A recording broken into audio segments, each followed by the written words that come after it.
রিপন মণ্ডল যখন রাজশাহী ওয়ারিয়র্সের অনুশীলন শেষ করে টিম বাসের দিকে যাচ্ছিলেন, তখন দেয়ালের ওপাশ থেকে কয়েকজন ভক্ত তাকে ডাক দিলেন।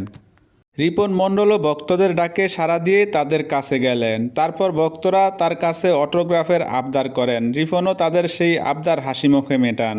তাদের কাছ থেকে খাতা কলম নিয়ে অটোগ্রাফ দেন। রিপন মণ্ডলকে কাছে পেয়ে ভক্তরা খুবই খুশি হন। ভক্তদের অটোগ্রাফ দিয়ে তারপর সেখান থেকে চলে আসেন রিপন মণ্ডল। রাজশাহী ওয়ারিয়র্সের হয়ে দুর্দান্ত খেলছেন এই পেসার, করেছেন হ্যাটট্রিকও। বলাই যায় বর্তমান সময়টা দারুণ যাচ্ছে এই পেসারের।